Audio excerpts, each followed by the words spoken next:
La sombra de Maduro genera tensiones entre los presidentes de los BRICS a horas del inicio de una nueva cumbre en Brasil. Venezuela se ha vuelto el elefante en la sala del bloque de países emergentes que se reunirá este 13 y 14 de noviembre en Brasilia. El anfitrión del encuentro es el único que reconoció a Juan Guaidó, mientras que Rusia, China, India y Sudáfrica aún mantienen un polémico entramado de negocios con el chavismo. La crisis en Bolivia ya genera cortocircuitos entre los líderes de los BRICS. El anfitrión, Jair Bolsonaro, calificó como un gran día la renuncia de Evo Morales, mientras su invitado, Vladimir Putin, llamó golpe orquestado a los sucesos bolivianos. Pero esta diferencia es la más reciente. Hay una muy profunda que es preexistente al destino de Evo Morales, la Venezuela de Maduro. De los 5 miembros del bloque, 4 sostienen económicamente al régimen de Maduro. Tienen negocios con el chavismo y lo respaldan públicamente. No es un secreto para nadie que las posiciones frente a lo que ocurre en Venezuela varían en el universo de los BRICS, dijo el secretario de Comercio Exterior y Asuntos Económicos de la Cancillería brasileña, Norberto Moretti. Días antes de la cumbre de los BRICS, la honestidad brutal del funcionario desnudó la intimidad de la cita, donde nadie parece dispuesto a escaparle a los temas sensibles.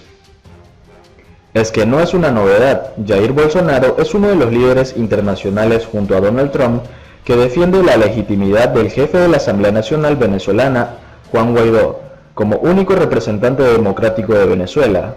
Ha denunciado la crueldad del régimen de Maduro en todos los organismos internacionales y su rechazo al chavismo es tópico recurrente de su discurso, pero esta vez, lejos del cobijo del Grupo de Lima o de los Estados Unidos, Bolsonaro oficiará de dueño de casa de una cumbre donde todos los demás piensan muy distinto a él. No solo no reconocen a Juan Guaidó, sino que además respaldan explícitamente a Nicolás Maduro. Rusia y China son los principales aliados del régimen y su único sostén económico, mientras que India y Sudáfrica no tienen ningún problema en seguir haciendo negocios con el chavismo. Según Moretti, Brasil buscará convencer a Rusia, China, India y Sudáfrica de abandonar a Nicolás Maduro. Bolsonaro quiere que sus homólogos reconozcan a Guaidó como líder legítimo de Venezuela. Sin embargo, los intentos anteriores de presionar a sus aliados BRICS para que cambien su postura sobre Venezuela han fracasado. Sin ninguna arrogancia, creemos firmemente que la evaluación que Brasil ha realizado sobre Venezuela debe ser escuchada cuidadosamente por países que no son testigos o experimentan directamente lo que está sucediendo en Venezuela, afirmó el alto funcionario brasileño. Amistades peligrosas. Rusia es uno de los mayores aliados de Maduro, a quien respalda de manera pública ante el abrumador apoyo internacional a Guaidó. El régimen chavista suele referirse a Rusia, que lo provee de armamento, tecnología y otros recursos, como un aliado estratégico de su política multilateral. Si bien la relación Moscú-Caracas data de la era Chávez, en diciembre pasado Maduro acordó con Putin que activarían mesas de trabajo combinadas para elevar la capacidad de defensa del país sudamericano ante posibles ataques armados. Así, las Fuerzas Armadas de Venezuela cuentan con cazas, helicópteros artillados, tanques, vehículos blindados, misiles, bombas, cañones y armas rusas. Además, poseen sistemas antibalísticos y defensas antiaéreas provenientes del gigante euroasiático. Y desde diciembre pasado, además, una escuadrilla de aviones militares rusos, entre ellos 2 bombarderos estratégicos Tu-160, capaces de transportar armas nucleares, participaron de ejercicios militares conjuntos que Venezuela denominó vuelos operativos combinados. Acorralado por las dramáticas pruebas, por ejemplo, las más de 6.000 ejecuciones extrajudiciales probadas por la Oficina de la Alta Comisionada para los Derechos Humanos de la ONU, Michelle Bachelet, Maduro no suele abandonar tierras venezolanas. Tiene 2 razones de peso que lo atan a Caracas: el temor a la traición dentro de sus propias filas y el escaso número de líderes dispuestos a recibirlo. Putin es, con el cubano Miguel Díaz-Canel, uno de los pocos, y por eso Maduro viajó a Moscú en septiembre pasado. Allí el ruso no tuvo ningún prurito en sacarse la foto con el chavista, un personaje radioactivo para el resto de los presidentes del globo. Más allá de las afinidades ideológicas, China es clave para Venezuela y el petróleo es el motor de esa relación, para el gigante asiático. Desde la época de Chávez, Venezuela se transformó en una oportunidad de inversión más en un país en vías de desarrollo, con el agregado de ser latinoamericano, lo que permitía ampliar aún más sus ambiciones expansionistas. Así colocó millones de empresas mixtas con PDVSA y el chavismo replicó el modelo que ya tenía aceitado con Rusia. Pagar con crudo otros servicios. Poco a poco, Beijing y Moscú fueron apoderándose de gran parte de la industria petrolera venezolana y convirtiéndose en los mayores acreedores de su deuda. Según el Instituto Kiel para la Economía Mundial, Venezuela es el país del continente americano con mayor dependencia de China, seguido por Ecuador y Bolivia. De hecho, Beijing le otorgó préstamos por $70.000 millones en la última década. Y como siempre, ese crédito se devuelve principalmente con crudo. India es el tercer mayor consumidor de crudo del mundo y por lo tanto un socio clave para el régimen de Maduro. De hecho, a principios de año, cuando Estados Unidos profundizó sus sanciones contra el chavismo e incluyó a PDVSA en la lista negra, India se convirtió en el mayor comprador de petróleo venezolano. Las refinerías privadas del país, Reliance Industries y Nayara Energy, son las principales compradoras de petróleo de Venezuela, ya que sus avanzados sistemas de refinación pueden procesar el tipo espeso venezolano en combustibles de alto valor como gasolina, diésel con bajo contenido de azufre y combustible para aviones.